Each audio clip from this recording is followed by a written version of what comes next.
Hey, everybody. That is so cool. I wonder. I like it. I'm very curious if it worked on the other end. Yeah. Well, I guess we'll hear. I guess we'll find out. Yeah. Nobody's shy in this room. No, most certainly not. Welcome to copy class number 12. 12. I accidentally mislabeled it 14 because I was getting ahead of myself. You jumped ahead. I did. I got very excited. Oh, it did work. It did? Yeah. Cool. Anybody respond? Well, we'll see. They're saying they like it, but we'll see if they're just being nice. Yeah, exactly. Oh, Carl just chimed in. In case people are wondering, that's my husband in the other room. So he's trying to be a spy, but I just sold him out. There you go. Oh, man. So, okay, let's see. Okay. Yeah. So today we're talking about Winter's Bone. And I did my own beat sheet that I shared at the top of this chat, and it's also in the description. But I haven't seen it. Yeah, you can't see it. I can't give you the answers. No, that's okay. I'm curious if you agree or disagree, or it's always a little. I think it's always better when we don't agree, but we'll see. I think so too. That's why I'm curious to see where you go with it. Yeah. But yeah, so like always, I will put the beats on the screen as John talks, and then we will move into some conversation. Great. Okay, should I start? Yeah, let's do it. Okay. Hi, everybody. Winter's Bone. So I saw this film when it first came out. I think it's just a remarkable film. Debra Granik, who directed it, did a great job. She is a great director. She's directed a lot of great stuff. She directs and works in the independent film world. So she makes films that she really cares deeply about and that have weight and significance. Generally, socially, they have some significance. There are a couple of things I want to say about the film before I get into the structure of it, and that is, as you probably know, I mean, it's certainly, and it's obvious. It's a reality-based drama. So, you know, what does that mean? And what does that mean when you are tackling a story that, again, is reality-based? What's your approach to it? It's certainly on the other end of the spectrum from a Marvel film.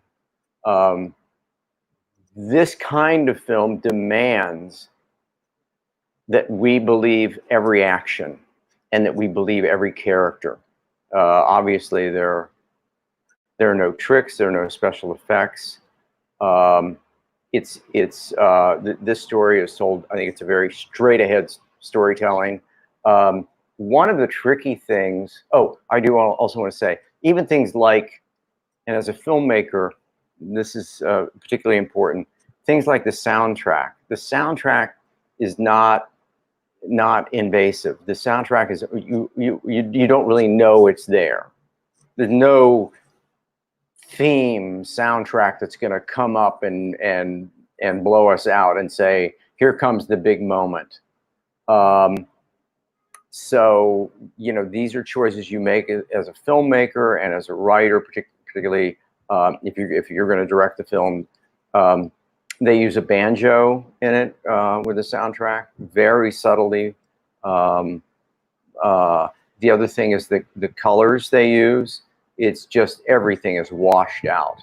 There's not a pastel or a big, you know, there are no yellows or bright blues. It's just, the colors are consistent with the theme, which is just gray. It's just overcast, literally and figuratively. It's an overcast world they're living in. And again, I think that the director does a great job telling the story. So I'm going to go through the beats.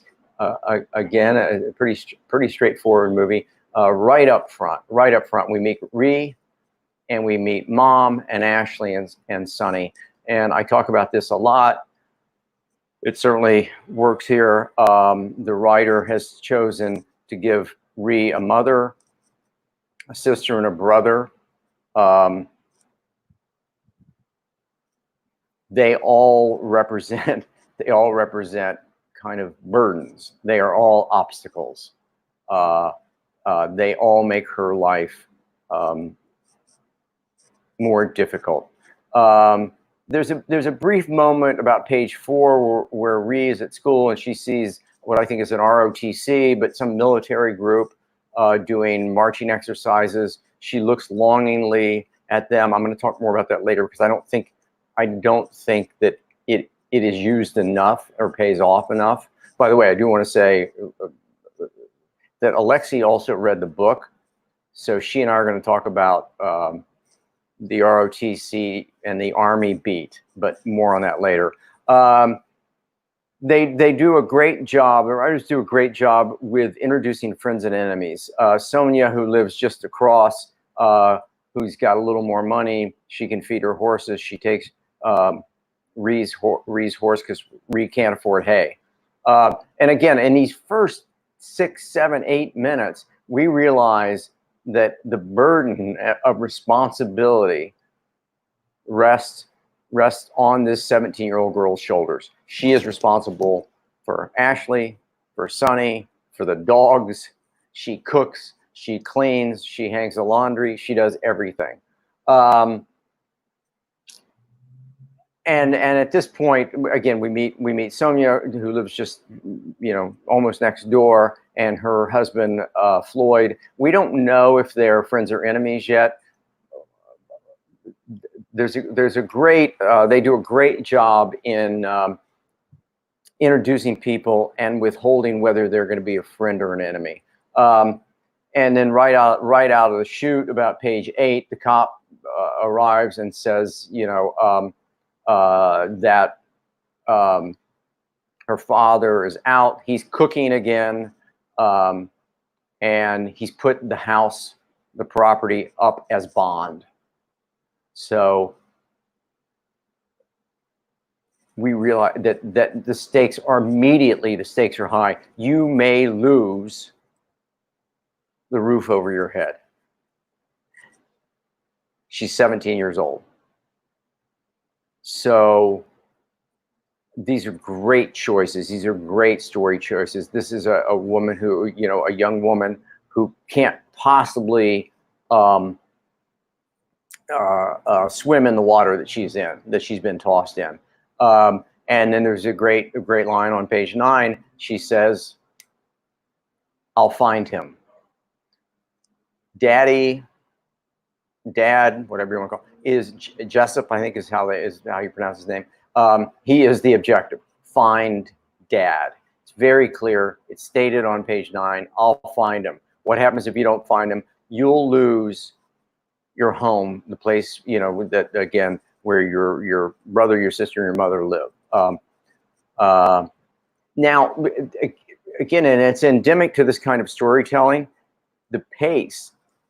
The director establishes the pace, which is very slow.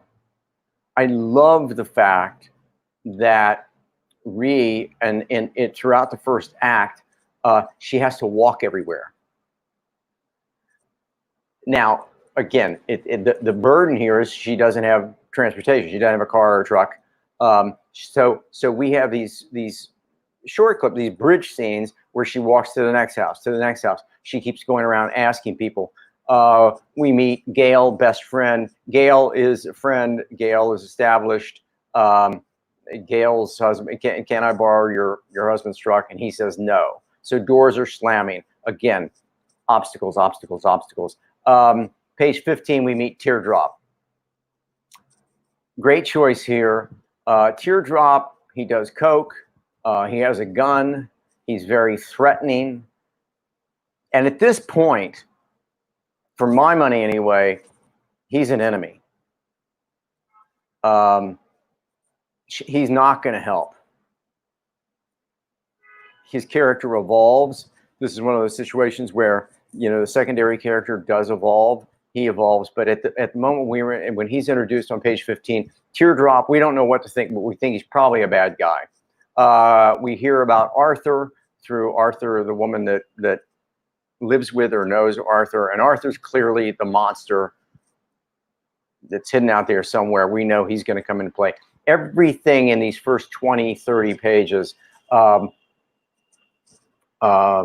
establishes this world is threatening. Now, I've talked a lot about the normal world. Ree doesn't really, she doesn't leave her normal world, but because she doesn't go to the next county or the next town. She stays right there. But the normal world, once she gets off their property outside their house, it's so threatening. It's so fraught with bad people. And everybody appears to have a gun. There are a lot of guns around. Again, that just increases the threat for this young girl. You know, I mean, this is a crazy idea, but if she was tough and a 35-year-old man, it's a different movie. A 17-year-old girl who's out of her depth, it just brings conflict to it. So it's a great choice. Jennifer Lawrence is absolutely brilliant, I think. Moving on, so we get again, the doors keep slamming her face, and about page, well, still not quite 30 minutes in, she goes home. Nothing's worked. Nothing's going well, and nobody's willing to help her. On page 35, friend arrives. She got the truck. Okay, so now at least Ree can become more active. They go, and I think it's a really interesting scene when they go to that house where there's a birthday party going on and there's some singing. It is literally the only lightness in the movie. It's the only moment in the movie where characters are smiling and there seems to be some sense of community. I can't say that I know why it's there. The woman that they meet and they go into the bedroom and chat with, and that woman says, by the way, something's really wrong. So it's still, and keep in mind throughout this, we're now up to page late 30s, maybe page 40. She's in pursuit of dad and no one will help her. There's a great scene. I love the scene on page 40, about page 40, where she's now teaching the kids how to use a gun and how to hunt. She's having to prepare them. She is the matriarch of the film. She, again, all of the weight, all of the responsibility hangs on her shoulders. Teardrop shows up for the second time, not until page 42. And he's there to say, and again, we still don't know if is he friend, enemy, mentor, we don't know. But he says that the law found Jessup's car. And he did not, dad did not make bail. So things have just gotten increasingly worse. There's a great scene. All of these scenes have such weight to them. It's a great scene on page 45 when Ree and her mother, she's talking to her mother. And she says, should we sell the house? Should we sell it all? This is a brilliant choice. So she's gone to her mother for help. And her mother literally cannot speak. She's comatose with the drugs, whatever's going on with her. So the one person you would go to, she's trying to find her father, so she can't go to her father. But the one person you would go to is arguably your mother, and her mother literally cannot respond. So Ree is getting nothing. No one will advise her. No one will give her help. On page 46, the bond man shows up and he says,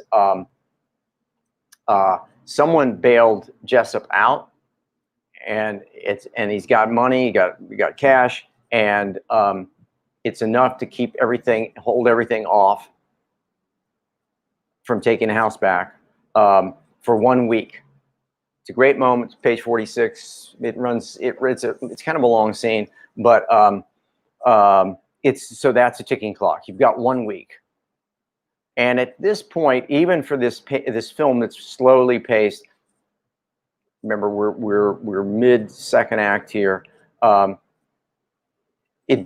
pace does quicken a little bit. Great scene when she goes to the livestock auction. She's trying to get a hold of the guy. He can't hear her.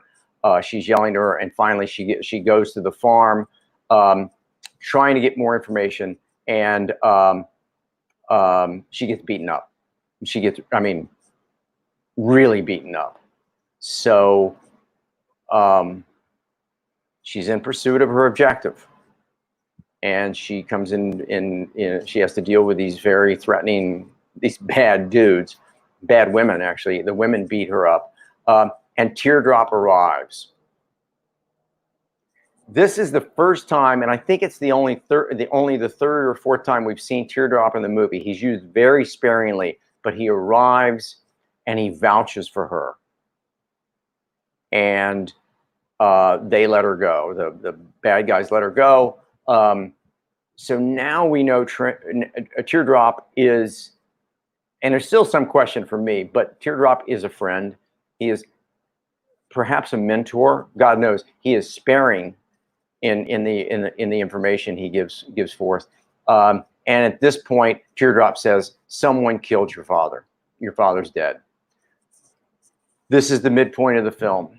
The person she's been looking for, her objective, is dead.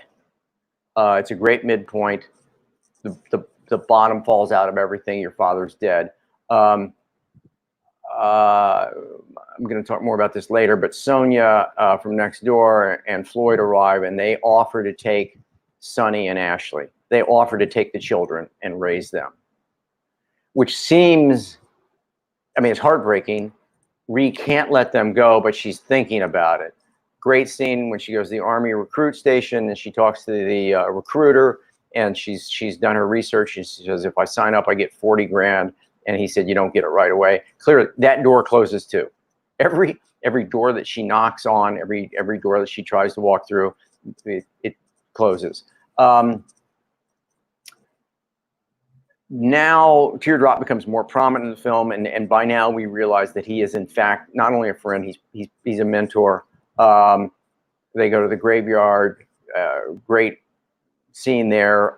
Teardrop says, "He ain't here. He ain't anywhere."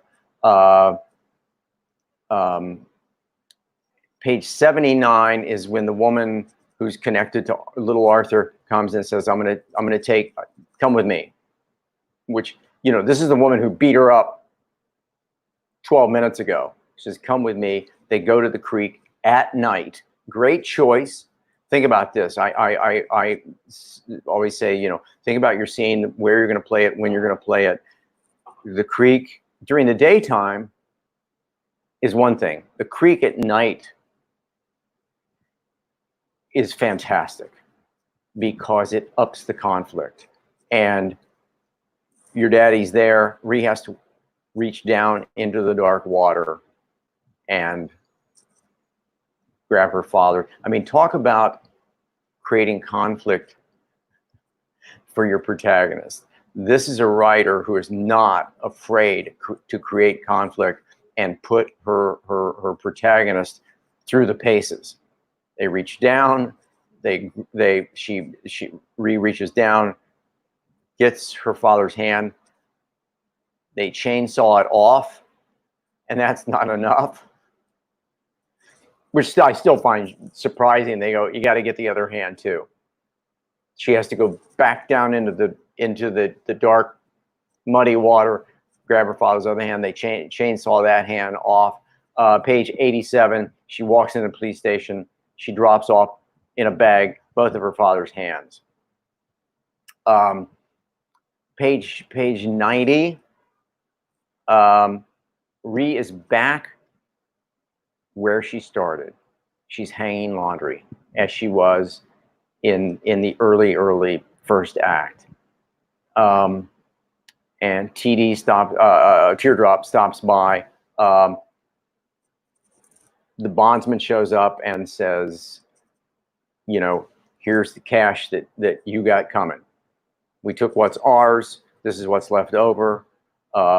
Clearly, your father did not jump bail." Now, and this is what I want to talk about and hear from all of you. Then there's this wonderful moment when she's sitting. We're in a master shot, and with Ashley and Sonny on either side, again, literally on the porch where we started the film, and she says, I'm not leaving. Something about I need the weight. I wouldn't know what to do without the weight of you two on my back. She's solvent. She's made it. By the way, important point. She did achieve her objective. She found her father.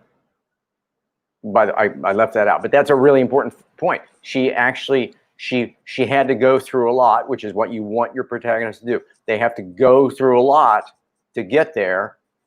What was the allot? Part of the allot was reach down into the creek, pull his hand up, and saw it off. But she did achieve objective, and which brings us to, again, that shot, that master shot. I ain't leaving.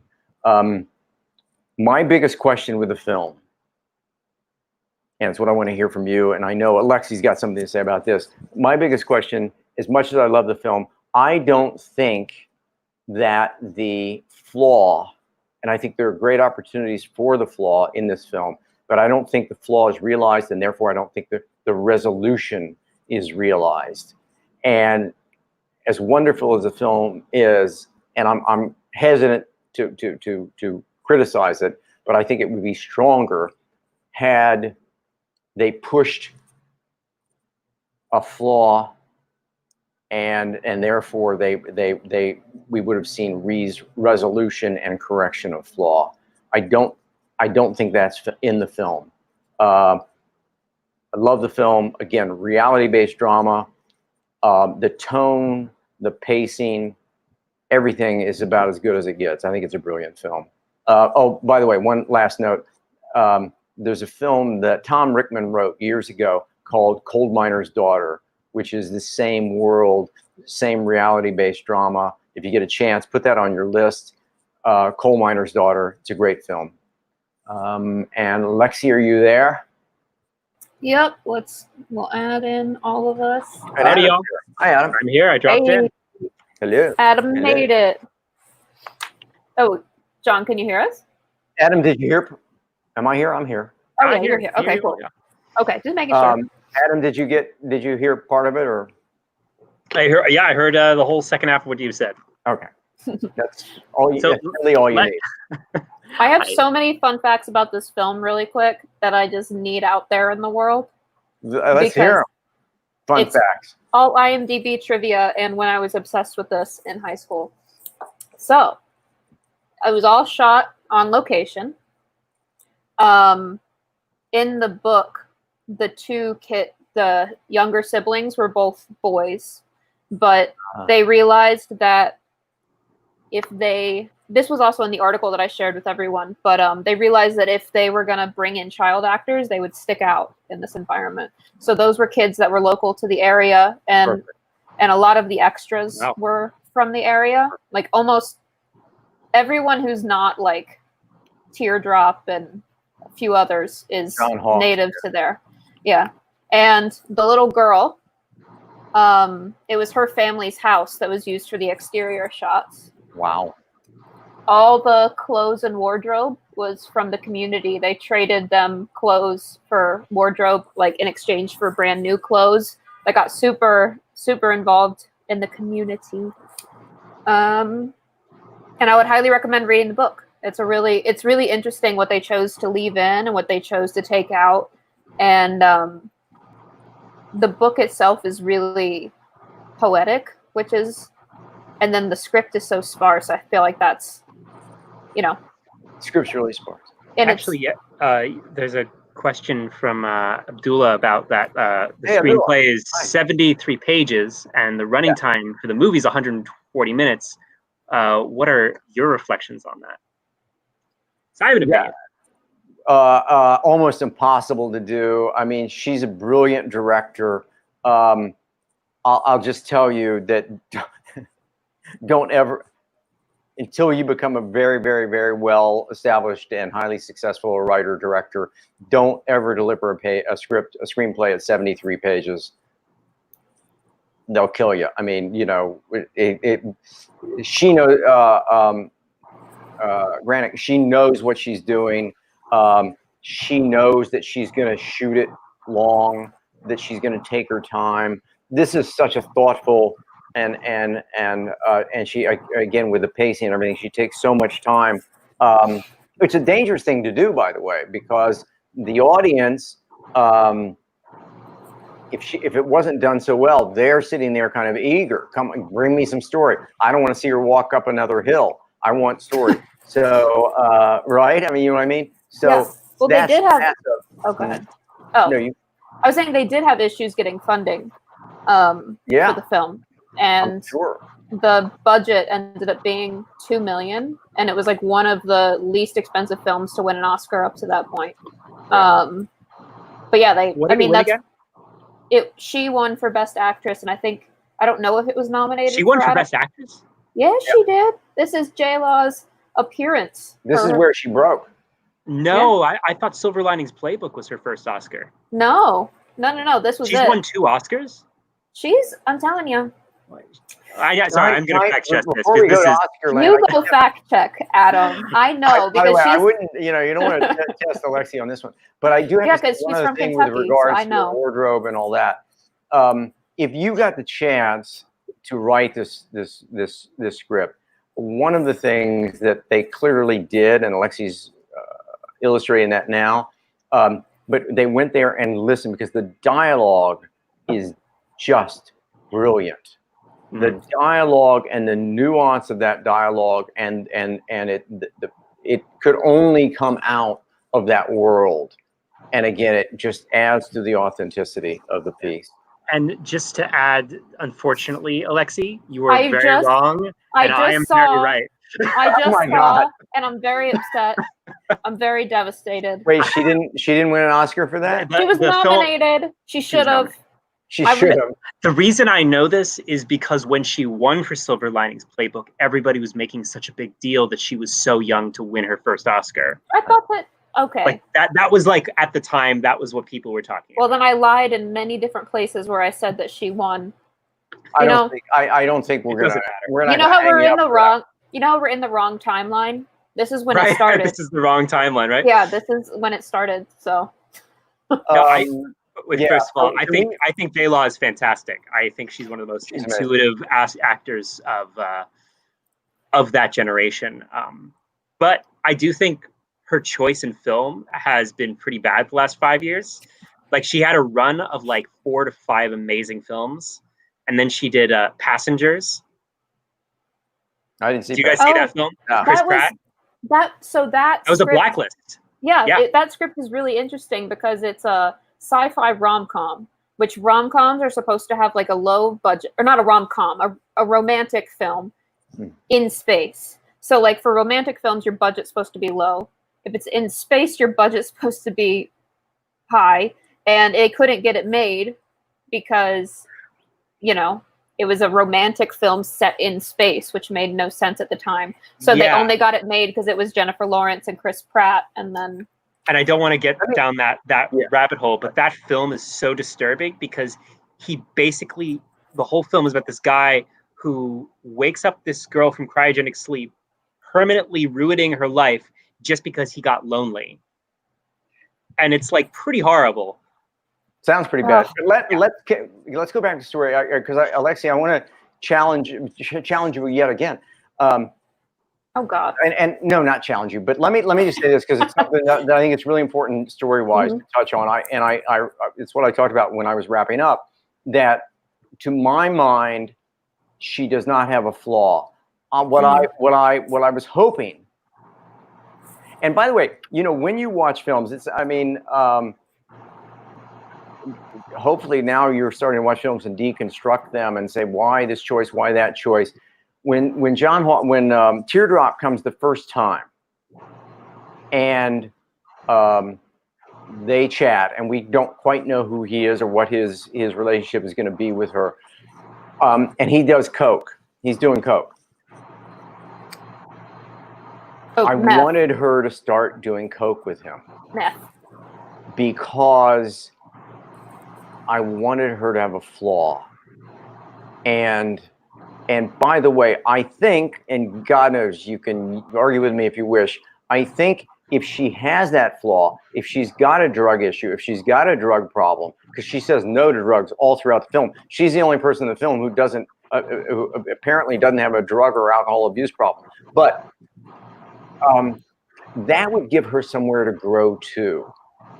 And I know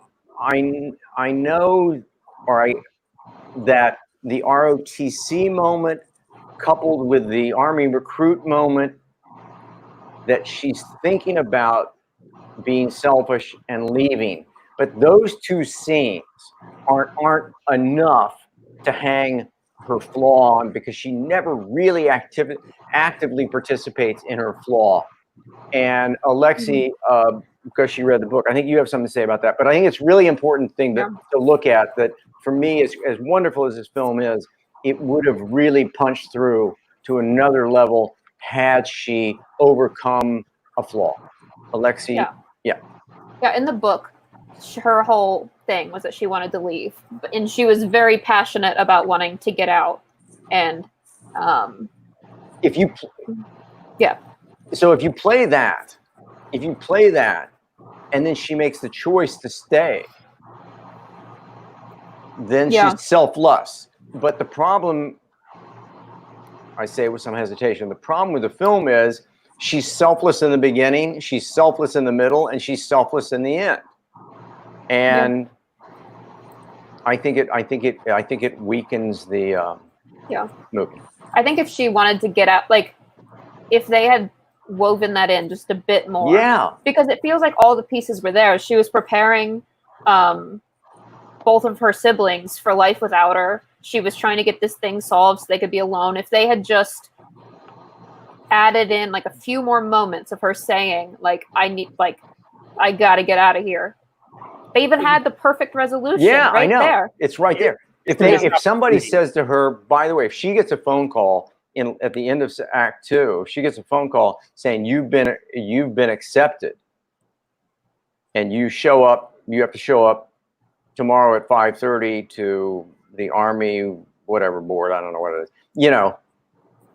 and she doesn't take that, then we realize that she chose these children, but she chose these children all along. Anyway. Yeah.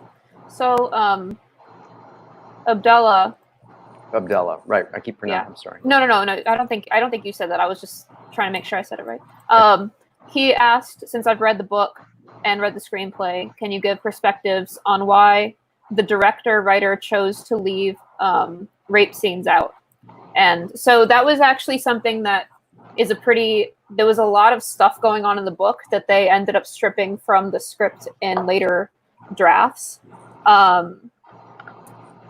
Like she had a sexual relationship with her best friend in the book, which is why the husband doesn't like her and doesn't want to give her the truck. So they left in that tension, but they took out the explanation. And then there was the little Arthur, the guy who wanted her to do drugs. He had raped her previously, which is what we're talking about. And the explanation that the writers gave was just that it was too much going on, and that they wanted to streamline the whole thing to be about her finding her dad and saving the house. So I think it was just a choice of being, they wanted to basically have one solid A line, not a lot of B plots going on. Maybe just to save pages. I don't know. It was a choice. Go ahead. Yeah, I'm going to talk about in writing a screenplay. I'm going to talk about adaptation, and in adaptation, as you go through the book, I don't know how long the book is, but as you go through the book, you find the spine, and then you hang because you're hanging the movie. In this case, 73 pages, but typically 115, 120 pages. You're hanging the spine, and that gives you a sense of what you're going to have to leave out. And backstory is so difficult to do, so I can understand those choices. But again, anytime you're doing an adaptation, a lot of maybe the book is 400 pages, and so a lot of the work that you're doing with an adaptation is what is exactly, and I think they made a great choice. Finding dad is the objective, and they keep that spine consistent through the film. Here's an interesting. Nina.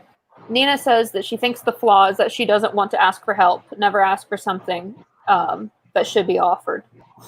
Is a line that she says. Yeah, it's a great line, isn't it? It's such a great line. But Nina, so I'm not agreeing or disagreeing, but keep in mind that the flaw should dovetail, should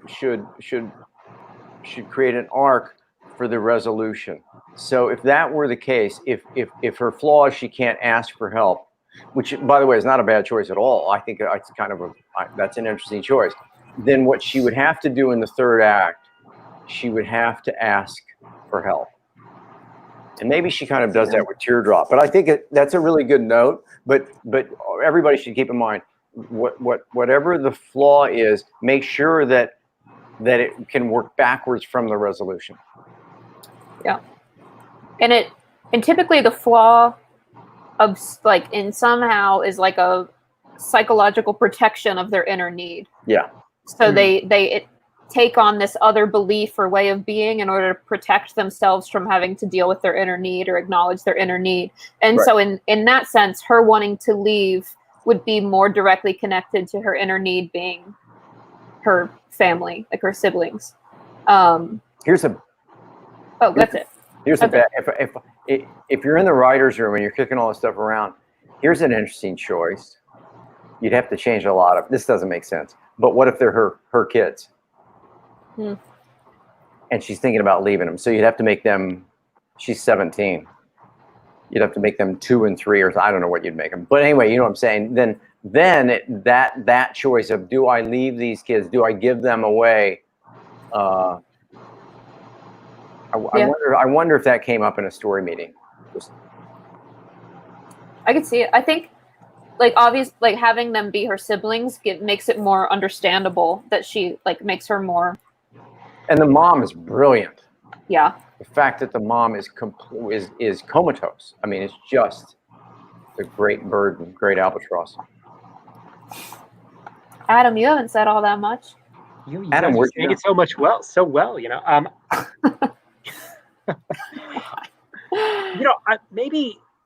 When I first watched the movie back in 2010, I wasn't awake to any of these issues. But upon watching it the other day, I didn't really necessarily have a problem with her not having a flaw. I mean, I thought the tension of the story, like the dramatic tension of the story, was pretty clear with those simple scenes at the ROTC. I was maybe seeing she wanted to find her dad alive so he could take the burden a little bit. Like it's a secret desire. She didn't want to have to be the mother to the kids. That's the way I read it in the first time. And for me, that created enough dramatic attention. I thought it worked for that reason. I would only have a problem if she wasn't trying to escape in some way. I felt there was an arc and it worked for her character. Maybe it could have been more explicit or harder hitting, but for what the story was, it worked. I didn't have a problem with it. Yeah, and by the way, the movie works for me 100%. And I don't think they should go back and reshoot it just for me. No? No. But I do think that what the point I'm trying to make is for all of us, as you're watching films, analytically now, saying, that choice, that would maybe, because you want that information as a writer. You want to know. So when you're tackling your script, you ask those questions. And I'm certainly not critical of the film. I love it, but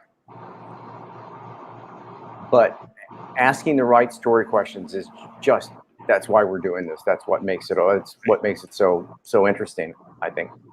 Yeah, there are some protagonists that don't have apparent flaws. Yeah. Another great example, Frodo in Lord of the Rings. Frodo develops a flaw because of the central conflict of the story. The ring corrupts him, and he doesn't want to be like Gollum. and he doesn't want to be like his Uncle Bilbo. See, like he's afraid of the corruption the ring takes, and there's a tension between, do I continue carrying this burden, even though it'll destroy me? You know, like, and obviously saving the world and all that. But at the beginning, he doesn't have a problem. When Aristotle was writing the Poetics, the story, was he referring to Lord? I think he must have referred to Lord of the Rings once or twice. Abishai, what did you say? What did Abishai say? Abishai took a.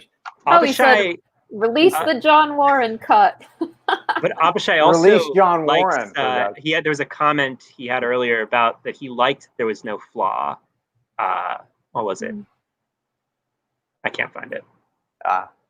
Maybe just me, but I felt her lack of flaw was a more important thing in the story. She overcomes this problem, gets some closure, but she's still herself, and she's in this world forever. And that sort of ties into that sort of ties into this, is like that her innocence, in a way, is the flaw. That would kind of make her like an anti-hero if she's overcoming her innocence, wouldn't it? A little bit. Yeah, maybe. I mean, if she, I mean, I didn't read her as is her innocence a flaw?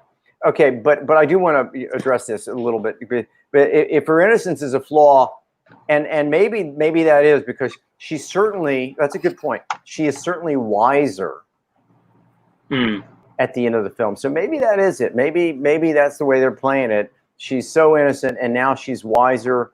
And to use Thomas Wolfe's phrase or paraphrase, she's a woman in full. It could be. Herself. I mean, by the way, I mean, we know. By the way, we know she's going to be okay. She's gone on this journey, and when she reaches down and chainsaw it to cut her old man's hands off, there's not a lot of shit you can throw at her that's worse than that. So whatever's coming down the pike next week, she's going to be able to handle it. I think Jennifer Lawrence is going to survive Kentucky. Oh, man. Will she? Oh, man. It's fun. Let's see. There was a few cool.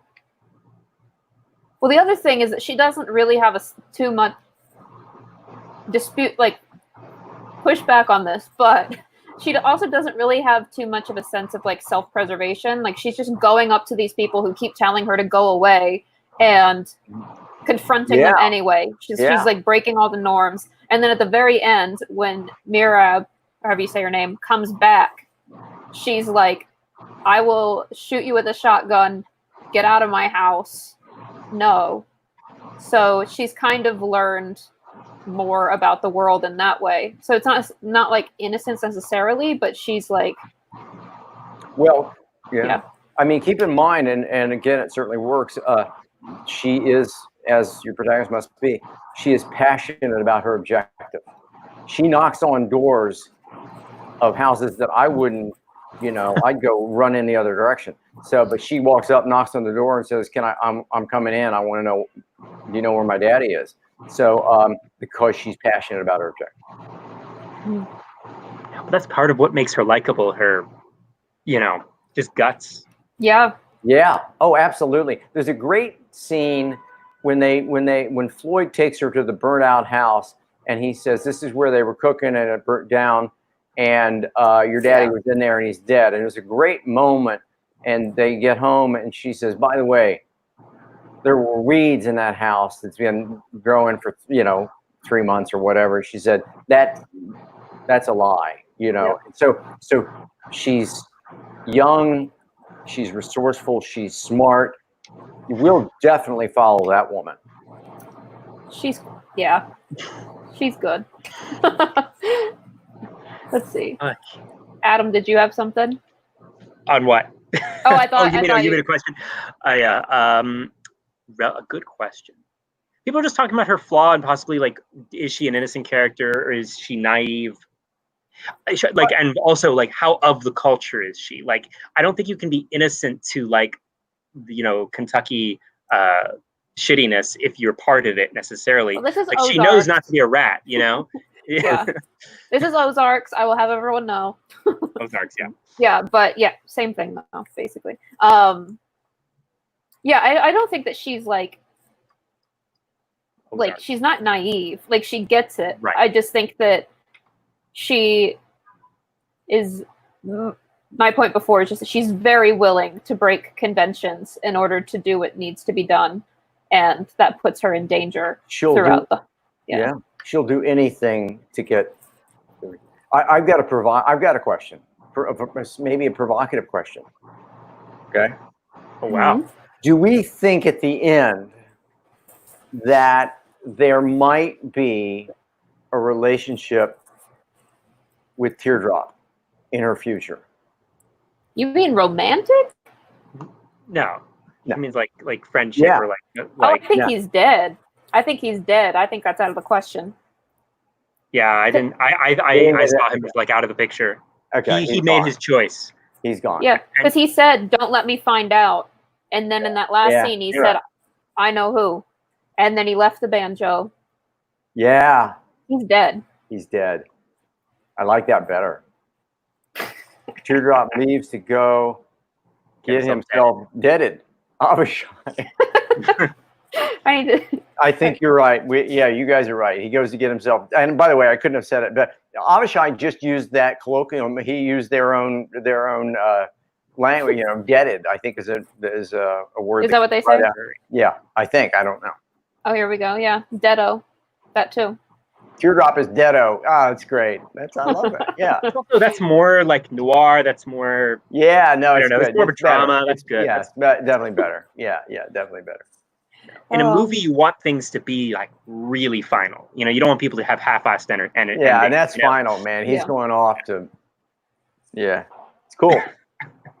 So we have questions about the midpoint, which is interesting because there's a lot of different things that could, like the tables were turned a few different times throughout the script. I'm on the camp that it's when she finds out her dad is dead and she has to find the body. Like that for me, like triggers.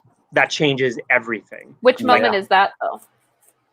Like, is that the car, or is that when because he says something twice? Like, I don't remember. I think Teardrop says Teardrop tells her he's dead. Yeah, that for me, like when she understands. To me, was that. I mean, that's the worst thing that can happen because the person, your father, is dead. I thought but also that means he can't show up for the. Yeah, I can't show up for the court hearing. I mean, that's her world. Her world, which ain't so great to begin with, just went completely haywire. Yeah, it's beautiful. That's a beautiful and well-placed moment. But what are people saying? They don't think that's it? Oh no, I just think it was. So there's one point where Teardrop says they found your dad's burned out car, and that's when I think the midpoint was, because then the implication is that he's dead at that point. But then what happens in between there is she gets beat up by Mirab and all those people, and then Teardrop comes and they have that conversation in the car where it's more clear, like, no, your dad's, he snitched and he's dead, probably. So I feel like it's the first one, but I think you all are saying the second. I'm hearing some Abishai and Brian both think it's when they find out that your house wasn't even the entire bond. Your dad didn't show you got 1 week because it raised the stakes. Wait, what's this? Midpoint is when the bondman turns up and gives her a week. Because I would say narrative. I mean, I think actually that's kind of changing my mind a little bit because it affects. It's like the ticking bomb. I mean, it's certainly a great moment because yes, it is a ticking clock. It's like you got 1 week or you lose everything. I mean, this is. I mean, the stakes get increasingly difficult. We're going to take your shelter away. We're going to take the roof over your head away. The midpoint, is arguably that moment when everything goes upside down again. I don't know. I mean, by the way, with all of these questions and what we're doing here in this room is studying story and breaking story. The takeaway for you guys as writers is to say to yourself, when you go into your script, do I have a midpoint? Where is my midpoint? When your movie gets made, people are going to debate it and argue about it, whatever. But you know, and you know, as you're approaching story and script, that this is necessary. You know, as you're approaching story and script, that your protagonist must be as passionate as Ree is about reaching her objective. So, you know, I don't know if for me, your dad's dead. Boom. Yeah. When the world just changed. But I don't know if I'm right. I think it's a good thing that there's several moments that are strong enough shifts. Yeah. That it could be a midpoint. And the stakes are, that moment is clearly a brilliant moment because the stakes just went way, way up. And also, there's so many movies that like have kind of like second acts, and this one, like, it feels like it ramps up and you don't know what's gonna happen. Like, it's good. It's a good problem. Yeah, yeah. No, they keep the pressure. They keep the pressure on her the whole time. There's no shortage of conflict in this movie. No. Let's see. There was a question from Philosopher King. Can you guys talk about the ultimate test in the film and what the ultimate test is in general? Yeah. Well, yes. The ultimate test is typically it's when your protagonist is confronted with their greatest fear.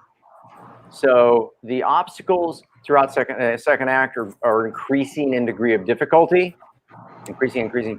And then when you get to the ultimate test, it's the biggest, most terrifying moment that your protagonist can have. For me, it's clearly reach down in the water. You want your objective? How bad you want your objective? Reach down into that dark water and grab a hand of a dead man. That. So when you're approaching ultimate test, when you're thinking about ultimate test, imagine this is I think it's a pretty good trick. What's the worst thing that can happen to your protagonist? What is the worst thing that can happen? You decide that, and then you make that happen. So what's the worst thing that can happen to a 17-year-old child or young lady? What's the worst thing that can happen? Is that she reaches down into the creek and grabs the hand of her dead father. That's pretty bad. In fact, if that isn't bad enough, grab another hand and saw them both off. That is... The worst thing would have been the wrong hand, and they did a DNA test. And it's like, that's not your dad. That's a mini-series. Go back into the creek. She goes back in. She's got scuba gear. It's a whole. That's kind of a different movie. Anyway, I hope I answered that because that was a good question. But I hope What would the final fight be then? I don't know if there is a final fight. There is, or perhaps when she's sitting there and she's. I mean, I love that shot. She's back where she started. She's hanging laundry. She's sitting on the porch with those two kids. I almost said those two damn kids. I don't know why I would have said that. But anyway, those two children. And she makes a decision. Final fight. I'm staying with you. That, yeah. I put it as that I put that because the ultimate test is when the protagonist, isn't it typically that they come up against their antagonist and fail because they haven't resolved their flaw? And I think that the antagonist is the sheriff, which I don't think we've ever talked about that. So in my breakdown, I put that the ultimate test is when the sheriff confronts Ree and Teardrop in the car. And he says something about, like, I know your family. And she's just she's paralyzed in that moment. She can't do anything about it. And then the final fight would be when she gives the hands to him. So that would put her actually sawing the hands as the low point, not necessarily like when she overcomes her flaw. But my only question with that, if it's a scene that I think it is that you're referring to, she and Teardrop are in the car, in the truck. The cop pulls them over. Is that the scene? Yeah. Okay, so Alexie, again, I'm not saying I'm right or wrong, but just my debate with that is Teardrop is the active character in that scene, because he's the one who pulls the gun up and shows him the gun, and he goes. I mean, if Jennifer Lawrence had pulled the gun up, yeah, I don't know. I mean, and the cop is a really interesting character because he's not that. He's maybe the only person in the movie who's not that threatening. Right. I don't know. Yeah. Do you think he's the antagonist?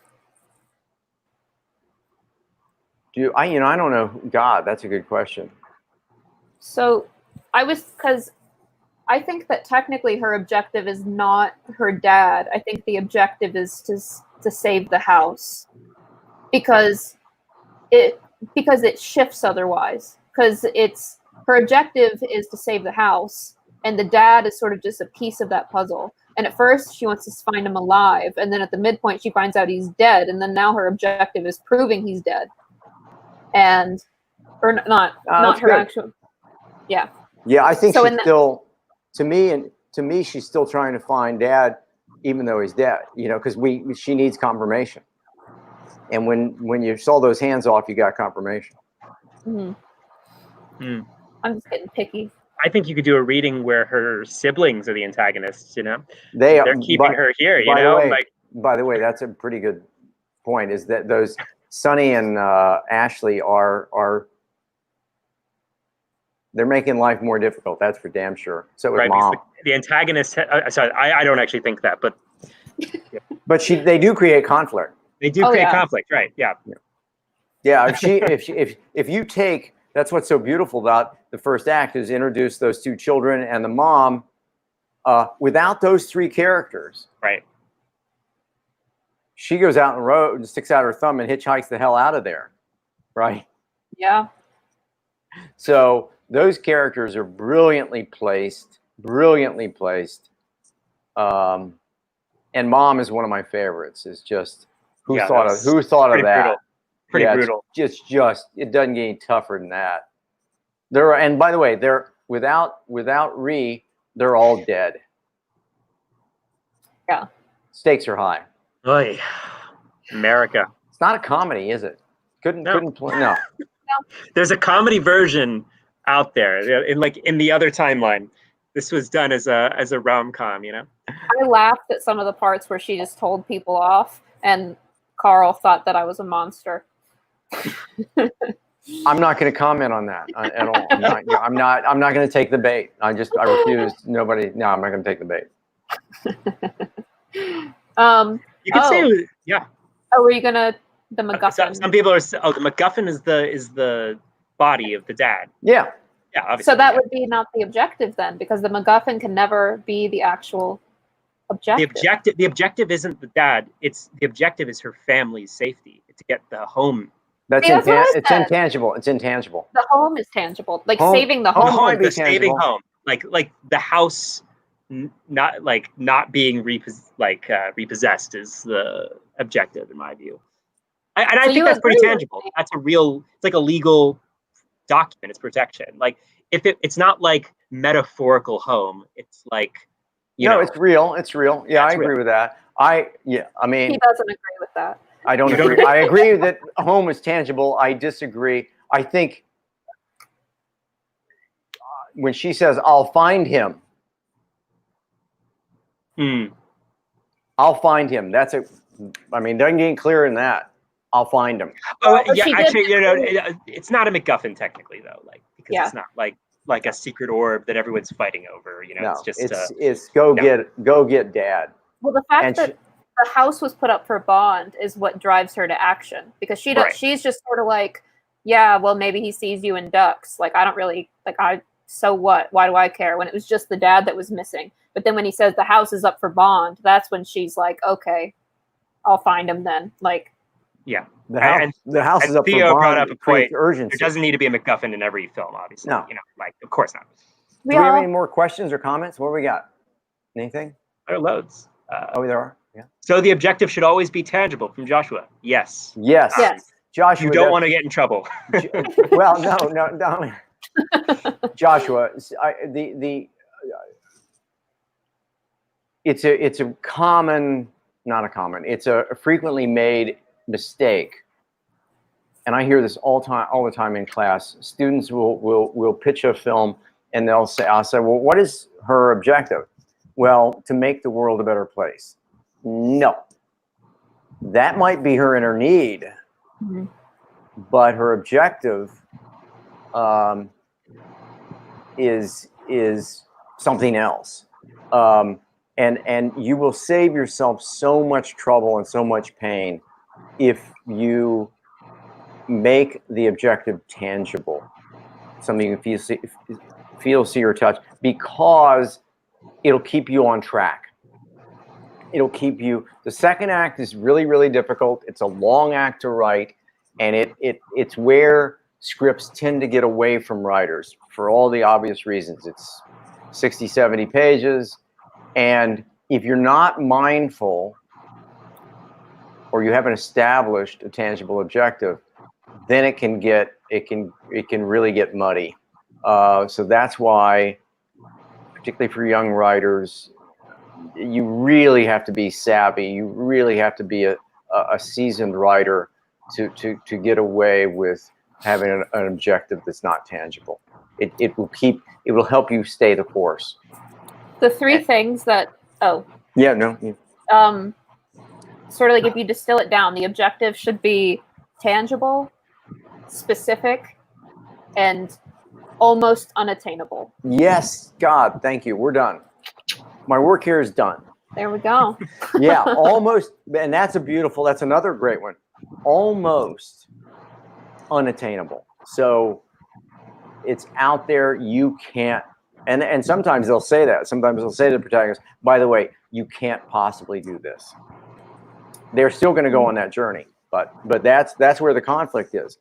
If it's easy to reach, if Romeo can have Juliet and there's no fight with the families, then the movie's over. There's no conflict. So, just because we talked about this a lot, if I pronounce anybody's name wrong, please feel free to email me and then I will pronounce it right from then on. But Junaid said, what is a MacGuffin? MacGuffin is a plot device. It's typically like a physical object, or like in Pulp Fiction, it's the suitcase with the gold light. It's the thing that everybody wants and multiple parties are fighting over. The character, it's always out of reach, always unattainable. It's like it's always an object that is desired by multiple characters and parties in the story that creates conflict and moves around. Sometimes people overuse them. Yeah, Rise of Skywalker is a great example of too many MacGuffins, Yeah, it's anything you'll chase. Yeah.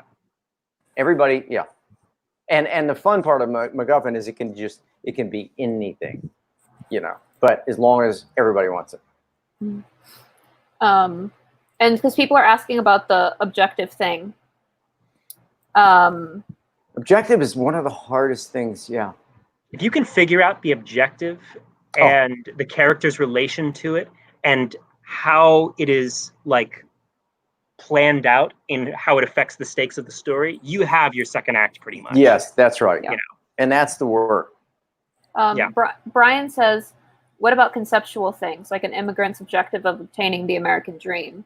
In that case, like the home is tangible. It would have to be specific. So you'd have to want this home. It can't it's kind of like wanting a girlfriend versus the girlfriend. That's right. In romantic movies. That's right. Or it's like the $10,000 to get the home. That's right. So Brian, it's a good question. So,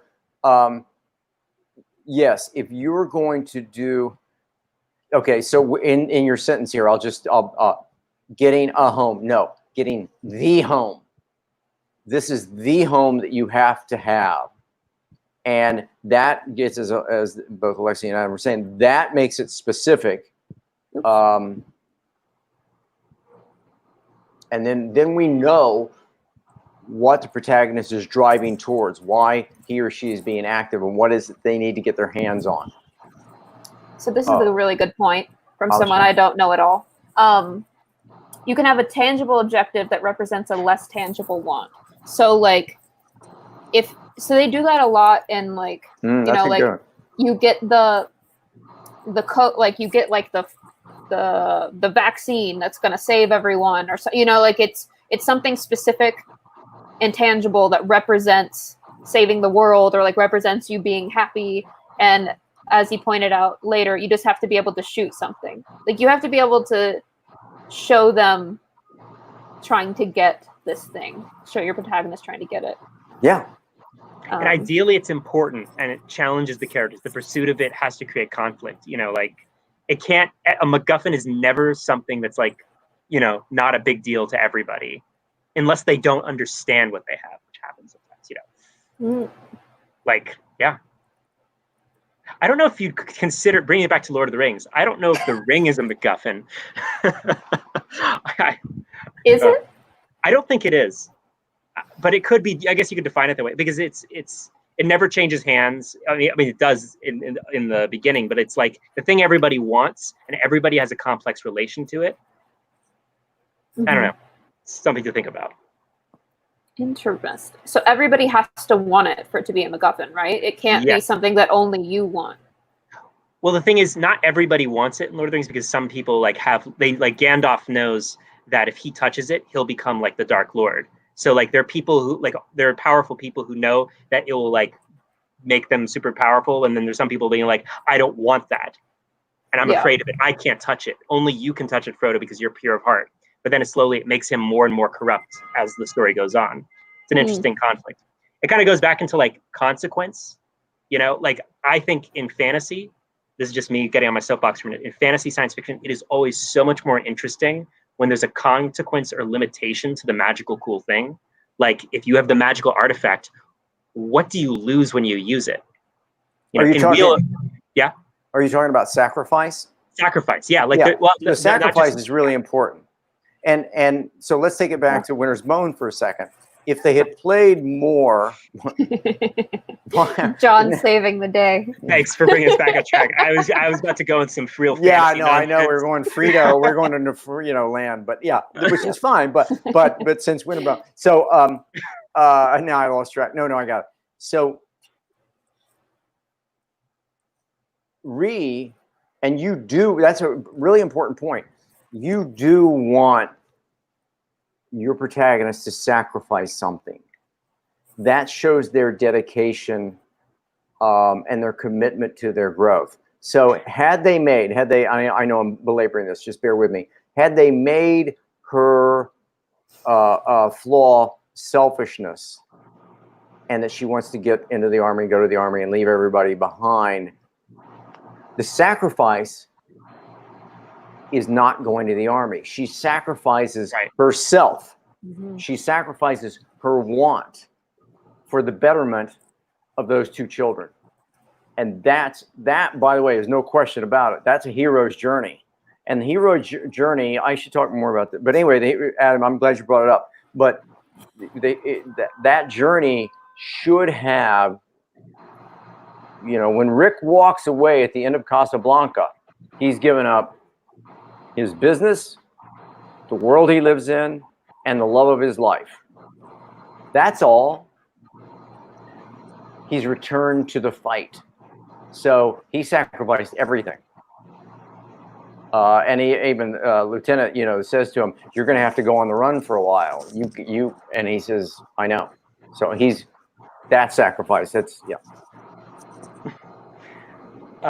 What are you guys laughing? Alexie, no, there's smiling. some funny. Did I go off on a tangent? What are you doing? You called Frodo Frito, and like some people have been making jokes off like somebody Lord of the Lays. Like, I like that. That was good. That was By the way, we should. That's a movie. I think that's a movie. I mean, it's certainly a great title. Not a good movie, but it's a movie. Oh my God! Sorry. What did I call? I called him. You called him Frito. Oh, yeah. Because I'm getting hungry. Godfather vibes, right? Frito. Frito. Great character. Anyway, I love The Godfather. I think. And by the way, we have to watch The Godfather. Yeah. At some point. That's a good classic. Frito. I actually am in the camp that the first one's better than the second one, but Which the first what? The first Godfather is better than the second Godfather. Well, I've never seen the second, so. I am too. I love the first I watch it too often. Yeah. And there's always something, it's great. That was the one film that I kept. I think you probably did it too, but every year I'd have a professor who was like, "We're gonna watch The Godfather," and they'd treat it like it was something new. And you'd seen it 5 times. When I was in film school, the film that you watched over and over and over again was Chinatown. Oh, yeah. But we can't talk about that one anymore, unfortunately, because of I know. Roman. Yeah. Yeah. It's the one I actually like Rosemary's Baby more personally, but I think I saw clips of that in an acting class. Oh, Mia Farrow's so good in that. Yeah. She's so great. She's so great. Anyway, if we get bored before we go, I'll tell a great Rosemary Baby Mia Farrow story, but we don't need to do that right now. Why don't you just do it? Why don't you just do it? Because maybe there's more important questions or something. Right now we're all just talking about Fritos, so. I'm hungry, clearly. It's dinner time somewhere. Oh, man. Some people are upset that you've never seen Godfather 2, Alexie. I see that. I was ignoring that, but thank you. So here's the deal. So Frank Sinatra, okay, what the hell? So Frank Sinatra and Mia Farrow are married. They're married, and Frank's off making a movie somewhere. It's not a very good movie because I can't. Oh God, Adam's really bored. So did half the room leave as I launched into this? Everybody signed out. It's over. So. So anyway. So Frank Sinatra and Mia Farrow are married, and Frank's off making a movie, and Mia Farrow's making Rosemary's Baby. And you're back just in time. She's making Rosemary's Baby, and Frank Sinatra wraps his film, and he calls Mia and says, "I'm done with my movie, come home." And she says, "I'm in New York, I'm shooting Rosemary's Baby." And he said, "Yeah, I don't know what that's all about, but come on home because I want you here, and I'm home. I'm done with, I wrapped." And she says, "I can't." And they go back and forth a couple of times about this. And he says, "The movie's run over. It's longer than you said it was going to take. And this guy Polanski's taking too long to shoot the movie. And just walk off the set. Come on home." True story, by the way. And so she says, "I'm going to finish this movie. I think it's a great movie. And I want to stay here and make this movie. And I'm not coming home." And apparently 2 days later, she was on the set, and a guy in a dark suit walks on the set and walks over to her and hands her an envelope. And she says, "What's this?" And he says, "You've been served. Those are your divorce papers." Old blue eyes. Old blue eyes. Tough dude. And they were her divorce papers, and that was in her marriage to Frank Sinatra. Man. Yeah, it's pretty good, right? Although she claims they still had an affair over the years. That's interesting. That's Ronan, I guess. But anyway, yeah, they're great. Yeah, a buddy of mine was writing the Sinatra. He was writing the Sinatra movie. Phil Alden Robinson was writing it, and for Scorsese. And Phil and I would have lunch, and because he would tell me these anecdotal pieces, because he was calling all these people, getting Frank stories, and Frank Sinatra stories are unbelievable. And Phil said to me, he said, "I don't care if I ever finish the script. I just want to keep being able to call people and saying, 'So can you give me a Frank story?'" And he said that, they would just regale him with these amazing Sinatra stories, because Sinatra was bigger than life. Right. And anyway, and then Phil, who's a great writer, but Phil got fired off that movie. I don't know who wrote the final script. Yeah, they're still trying to make it. But Sinatra was quite a character. I've met Ronan. You have? Yeah. He's I don't know if I should say this. Oh, I remember it. I think I shouldn't say this, but okay, no. He was I met him. Interesting guy. You're not gonna do it? Okay. I can't say. Yeah. He handed you the divorce papers. No. No. Yeah. Anyway, any more questions? Because are we running out of time? How are we doing? I think we have some time. We have like 15 minutes left, right? Yeah, we have time. Yeah. Anything else you guys want to talk about? We had a few more questions about Winter's Bone. Nina asked, "What do you think?" Oh, hi, Nina. Yeah, what do you think is the break into Act 2? Like, where is the first act break? That's a good question. I think it's when after she says I'll find him, and then when she leaves her house, because then she's entering this new world where she's. Yes, that's it. Yeah, and it's such a beautiful moment, because I've talked about this before. The fact that she's walking everywhere. I mean, the pace of this film is deadly unless you're that good. But yes, I'll find him. She begins the journey. So okay, so also now we have Joseph asked a question. One sec. It's a few different messages, so we'll see. We'll read them all together. Hi, Joseph. Adam, do you want to read? It seems to me that Rhee is looking to outside sources for help. I'll find him. Hey, dude, where is he? It doesn't seem to me. Wait, till she actually realizes this is all on her, until the recruiter tells her that the money will take a long time to get to her. Seems like the flaw of that, yeah, I'm going to do it, and you all know I'm going to, kiddo, turns into, holy shit, I'm actually an adult now. I have to cheat this on my own. I should have been reading on the right-hand side. Had context. Sorry. Oh. Yeah, there we go. Yeah. Okay. So yeah, the moment with the recruiter is the moment when she realizes how much this is all on her. Right. And that there's like no one, her like last resort isn't gonna work. Yeah, so that is a great example, and everything that you're asking there are perfect examples of escalating obstacles. They get more and more difficult. At first, she knocks on the door. Can you help me? No. You knocks on another door. Can I use your truck? No. Knocks on another door. Have you seen him? No. And then they keep, and that's what you want in your second act, and it builds and builds and builds. Think of the obstacles as a series of tests that your protagonist must go through, and the tests are becoming more and more difficult until you get to the final exam, which is the ultimate test. Okay. Abdullah has a question for us, which I think is good. You assign Winter's Bone. What's the biggest lesson up-and-coming writers, young screenwriters, should take away from this assignment? To me, it's tone and pace and authentic. It's the world is created. I think this is I can't think of a lot of films where the filmmaker takes such great chances with tone and pace. I love what Alexie, the fun fact, whatever she calls them, of the clothes that they got, the clothes and all that. Made his film for $2 million, hit a home run, but it's a dangerous film to make because you're not playing to the audience. You're saying, this is a story we're going to tell. This is the story. We're not going to use special effects. We're not going to have a big shootout. We're not going to have everything is going to be grounded. I mean, literally grounded in reality. And you as the audience, we're not spoon feeding you story. You have to work a little bit.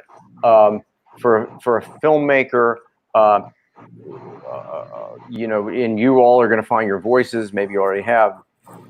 Find what stories you want to tell, what kind of stories you want to tell. If you want to, and some of you, I assume, dramatic realism, this is it. And that's why, again, hopefully we're showing you a lot of different genres and different films. There's something to take away from them all. Every genre has its own kind of unique paradigm for how they tell the story. So that's why I think Winter's Bone, the big takeaway here is grounded reality, not worrying about serving the audience. It's about the first issue they have is telling the story the way it should be told, as authentically as possible. If you like it, great. If you don't, that's okay. Yeah, I think that another takeaway is that the writers trusted their actors and, the director, which is themselves, but, they trusted that the actors could pull it off. And so there wasn't they weren't trying to say Rhee is sad, or they didn't give them long monologues. Some of Rhee's most powerful moments of dialogue was just yes. Yeah. Or, yeah. Yeah, I mean, yes, absolutely. And it's so, as I said earlier, you're absolutely right. regionalism of that dialogue, and it's poetry. It's beautiful. Apparently, so since the guy that wrote the book is from that area, they originally wrote the dialogue closer to what was in the book, which was even more like heavy on the dialect. And if the actors didn't feel weren't able to say it comfortably, they toned it back a bit, which I found interesting. Oh, that's interesting. Yeah. Also, I feel like it was super ballsy that these two directors I think they were both from New York, and they like admitted that they didn't know anything about this world at all, went into this on location trying to show this culture. Like that could have gone really wrong if they weren't so dedicated to getting it right. But I also think one of the reasons it worked was that they had strong source material to draw on, especially if it's not a story if it's a world that's so alien to who you are. If you have strong source material, you can do a good job adapting that and being sensitive. But if they were writing an original story set in that world, it probably wouldn't have been as strong. I mean, that's an obvious thing, but that's a good point. I think that's a good point. Yeah.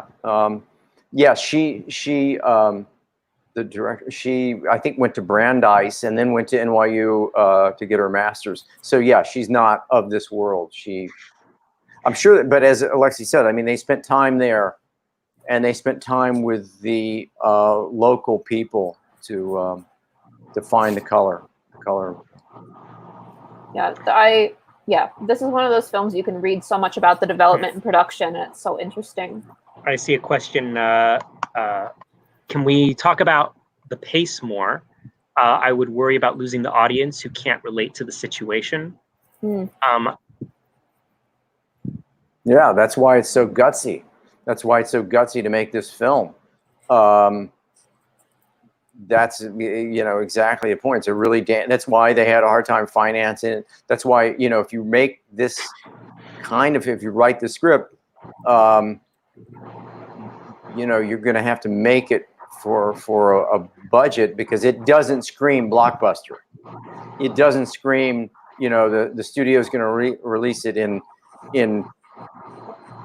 3,500 theaters for the weekend and right. Pump $50 million in print and advertising. Yeah. The film is true to itself. It's true to its nature, and they didn't muck with it. There's a buddy of mine wrote this film called John Mostow. Now I'm blanking on. It's about this. The woman gets kidnapped, and it's a road movie. Anyway, the point of it is he wrote a tiny little film, and it was beautiful. And they studio bought it, and they made him tack on an enormous chase with a truck and a motor and all kinds of crap in the third act, because they were afraid it wouldn't make its money back, and they needed this big action sequence. So you've got a Winter's Bone tone film. You got a Winter's Bone film up until the third act, when the studio said, we need to spend another $20 million on this film for this chase scene, otherwise the audience won't come, and it ruins the film. I'm gonna find that film. Yeah. Anyway. Yeah, I think that part of also they get away with, I think it's a fantastic script, but I could see people thinking that it was too sparse and too short. And part of why they got away with it is because they're doing it themselves.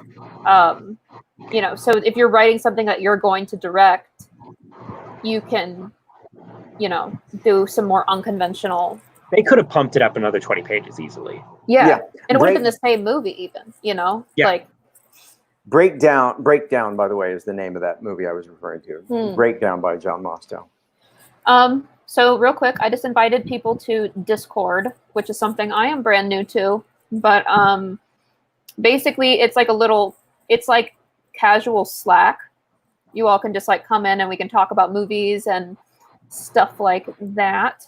So if you all want to join us on Discord, I just put the link there, and I'm going to start putting it in the the video descriptions. But yeah, you can come chat with us. And do you want to talk at all about your brilliant pitching next week? Oh yeah. Am I pitching? Am I still doing that? I think that's what we're doing. I thought you were. Okay, so next week is pitch week, and so it's also kind of like about the industry and stuff like that. We're gonna give a little bit of background to all of us, talking about our first like break into the industry, like big or small, the first thing that we made, the first paid job as a screenwriter, sort of just talking about our backgrounds in that way. And then we're going to do pitches, and Avishai is going to join us and pitch a horror. I'm apparently still pitching, and John is going to pitch. If we need filler, I don't think anybody wants to hear me pitch, but if we need filler, I'll pitch. But you and Avi, I think that'll be interesting. And I may not be able to come next week, but it's like 50-50. It depends on some family stuff. Yeah. If you come, will you pitch? Yeah, 100%. I'll pitch an old spec I wrote. Great. Oh, that'll be great. Yeah, I would pitch. Yeah. Okay. But okay. So you three should. If I can be there, I might be late. Is what I'm saying. If I do make it, I'll be late. But enough to pitch. Okay, great. But yeah, but Avi's going to pitch a horror film. Alexie's going to pitch something. Great. Okay. Yeah, I don't know what I'm going to pitch yet, so we'll have to figure that one out. Just do like an old thing. Make it better. I don't know. Okay. Who knows? So anything else we want to talk about? I'm personally excited for A Quiet Place too. I want to hear what Avishai has to say about that. Because apparently we're suggesting people to read the original draft. Yeah. Before John Krasinski was involved, that has really creative narrative description, which I'm looking forward to reading personally because that's always interesting to me. Yeah, we have in the email that's going to go out about A Quiet Place. We have a thing written by Avishai explaining why it would be good to look at the original and then look at the John Krasinski version. Right. But he can also talk more about that when he's on next week. Indeed. Let's see. Okay. Is that everything? I think that's it. I think that's everything. Cool. Everybody have a safe 4th of July. Yes, do that. All right. And watch Hamilton. Oh, Hamilton yeah. is I know, on I can't Disney wait. Plus. So yeah. finally. I saw it when it first came out. You did? I haven't seen it. I won the lottery. Carl's really mad at Adam. Wow. Because Carl applied or tried to get in the lottery every day for like 2 years, literally. And 2 years. And Adam got it after what, 3 months? 5 months, but still. 5 months. Good for you. Yeah, I can't wait to see it. Okay, well, I hope everybody enjoyed Winter's Bone. I think it's a great film, and I think it's a great learning tool. So, and I'm looking forward to Pitch Week next week. Me too. Okay. Thanks, everybody. All right, bye-bye.